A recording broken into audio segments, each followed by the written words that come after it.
Bonjour à tous, c'est évidemment un plaisir de se retrouver ici pour le premier anniversaire de Tous Vélo Actifs qui a connu un succès indéniable en quelques mois et je m'en réjouis.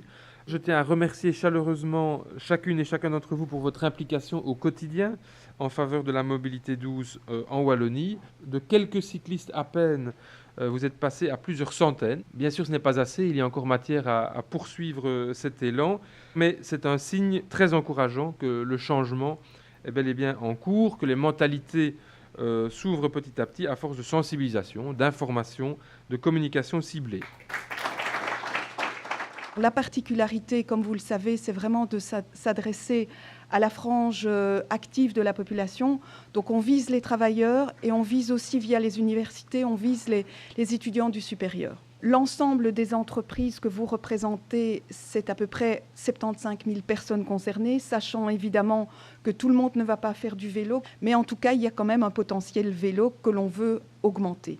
Alors on a quand même, je trouve, pas mal bossé puisqu'on a eu un programme assez étoffé avec 99 actions qui ont été organisées au cours de l'année, plus la grosse journée du 21 septembre. On a eu une très bonne couverture presse.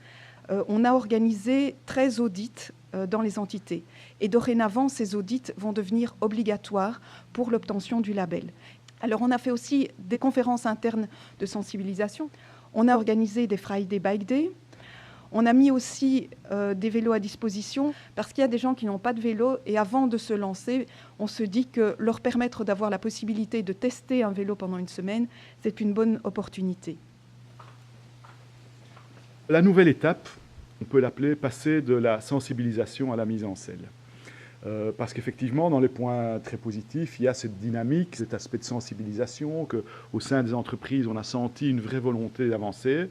L'objectif qu'on a maintenant, c'est de passer à un stade où on va vraiment faire de la mise en selle et arriver. On sait que ça prend du temps, que ce n'est pas en 2 mois qu'on va changer les choses, mais il faut vraiment se dire que maintenant, on doit passer à une étape où la mise en selle doit vraiment être l'objectif. Le système qu'on voudrait vous proposer, c'est le suivant. D'une part, la mise en place d'un label, des actions avec des ambassadeurs vélo, qui seront les cyclistes actuels qu'on va mobiliser dans la conversion de leurs collègues, des mesures d'accompagnement qui sont en partie les mêmes que celles qu'on a déjà mises en place cette année-ci, mais qu'on va renforcer, et puis évidemment un processus d'évaluation qui est important pour vous, pour nous, pour faire progresser l'opération et qu'on sache un peu si on avance, si on n'avance pas, si on n'avance pas assez, pourquoi est-ce qu'on n'avance pas assez, comment est-ce qu'on peut corriger. Donc je pense que cet aspect d'évaluation est aussi évidemment très important. Ce label, c'est une façon aussi d'avoir un outil marketing un peu pour vous, un outil de stimulation et d'encouragement. Ça va donner une image positive, mais va aussi permettre de mesurer la progression.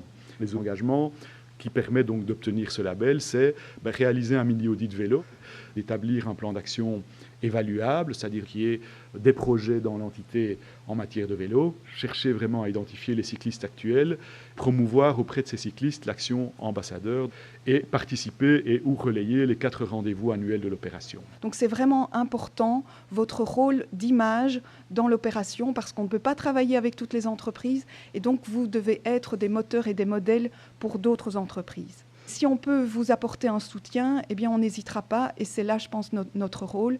Et je vous remercie en tout cas pour votre accueil et pour votre enthousiasme. Je me dis, si ça a essaimé des Pays-Bas vers la Flandre, pourquoi est-ce qu'on ne pourrait pas prendre l'exemple sur les Pays-Bas et la Flandre et faire la même chose en Wallonie? Et j'y crois et je me dis que c'est tout à fait possible. Voilà, merci.